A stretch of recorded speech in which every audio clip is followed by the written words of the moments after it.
Now, if you've been online, you may have seen the article about the potentially dangerous but rare side effect of the Johnson & Johnson vaccine against COVID-19. But the Kenya Medical Research Institute, KEMRI, says there is nothing to worry about, as Anita Nkonge explains. In less than a few weeks, Kenya is expected to receive 13 million doses of the Johnson & Johnson single-dose vaccine. But on the cusp of this anticipated event that could see millions more vaccinated against the deadly coronavirus, a worrying announcement has been made by the U.S. Food and Drug Administration. According to the FDA, the J&J vaccines poses a rare neurological disorder called Guillain-Barré syndrome that could damage the body's immune system and nerve cells. The new warning label for caregivers and recipients says in most people, symptoms begin within 42 days of receiving the vaccine and, quote, that the chance of having this occurring very low.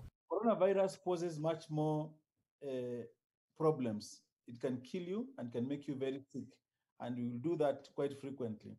If you look at Johnson & Johnson vaccine, it will give you Guillain-Barré syndrome very, very rarely. So if you, on balance, you had an option, in fact, it's a no-brainer. We now know that these vaccines have significant effect, not only on the variants that they were made for, but even on the variants that had not been thought about at that time.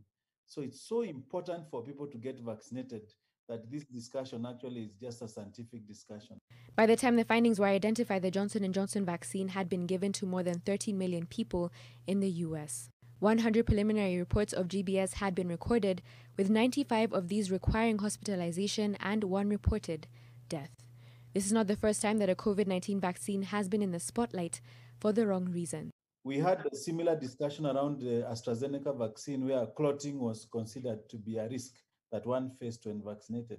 And at the end of the day, when we vaccinated people in Kenya, you came to the conclusion that clotting was not a major problem. Anita Nkonge, NTV.